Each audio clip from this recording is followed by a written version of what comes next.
Hey guys, today we're talking tri-tips. Untrimmed and trimmed. You can buy them either way. We're going to show you how to trim them. We're going to talk about the tri-tip cut, where it comes from and what it is. Super versatile piece of meat. This piece of meat here, you can grill it, you can smoke it, you can cut it into steaks. It's super versatile. Got a lot of intermuscular marbling.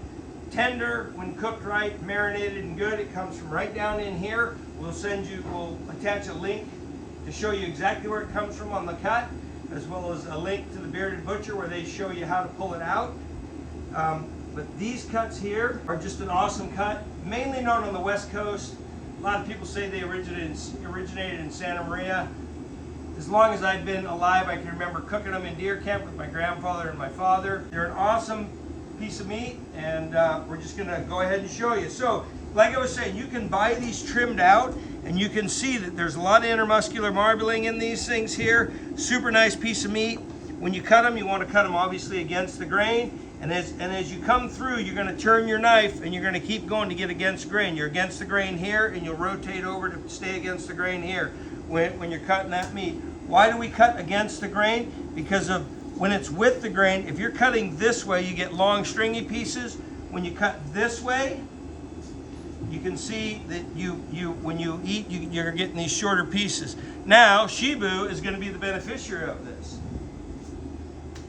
Okay, so we've showed you about how to cut these once they're barbecued, marinade, dry rub, a whole bunch of different ways to do these. Something super simple is just take salt, rub salt all over it, infuse a piece of some cut up garlic in it, put it on, cook it.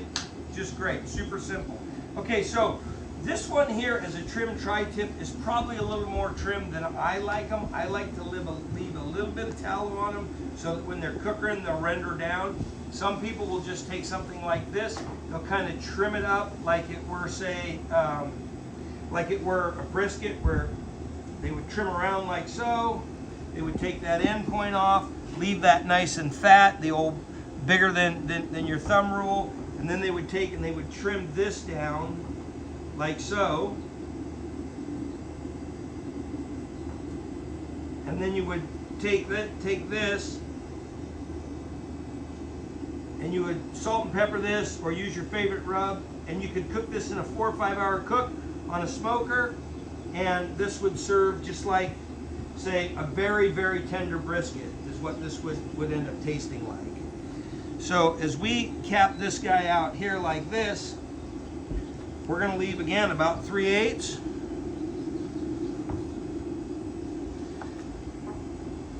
Then again, we would just trim this just like we would a brisket. We'd come around here, trim off some of that silver skin. We would just take this down just a little bit more here.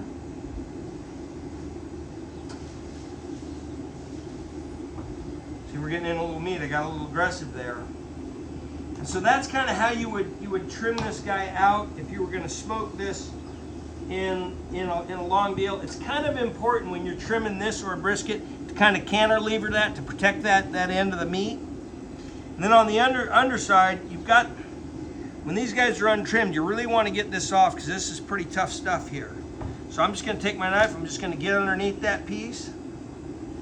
I'm just going to trim this guy off here like so. And we get that silver skin and that gristle piece right off there. See how we're cutting into that? This here is that silver skin. We want to get most of that because that'll be pretty chewy. So as we trim this guy off here, we're going to get around here.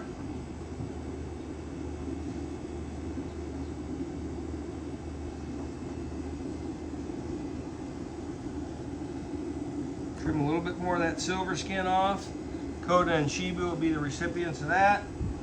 So I'm going to leave a little bit of this intermuscular marbling here on this. Now, the beauty of this guy right here is we trim this. We'll get that peeled off and trimmed out here. If you're going to go straight onto the grill with this guy here, you were going to go onto the grill with your favorite rub, or marinate it for a day or so. This guy here would cook out great.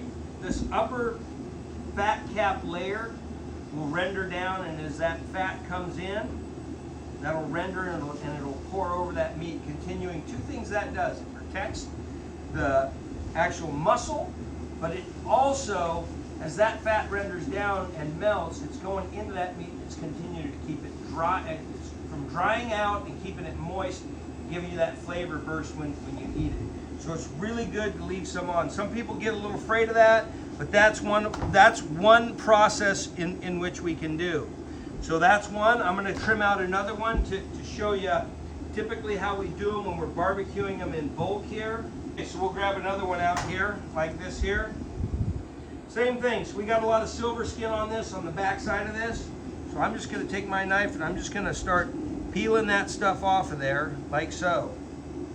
Now typically these are pretty good sized tri-tips, so this is probably a 4.5, 5 pounder. You can get them up to 6 pounds. They're between 3 and 6 pounds depending on the size of the animal that you're getting it off, whether it's a big steer, a bull, a cow, right? These are pretty good size tri-tips, so these would probably be a little bigger frame cattle.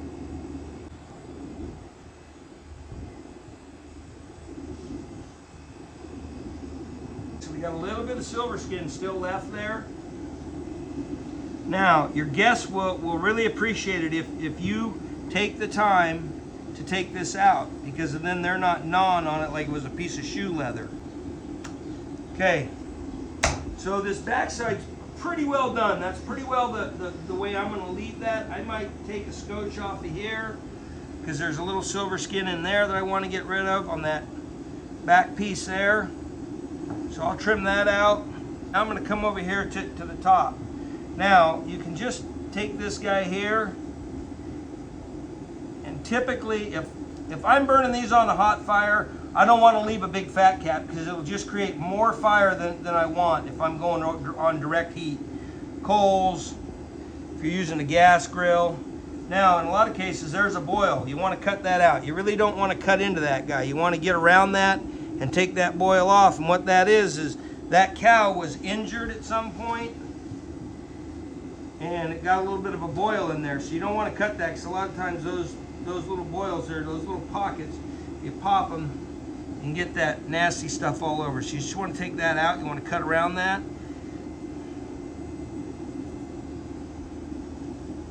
Okay, so I'll just kind of pull that off.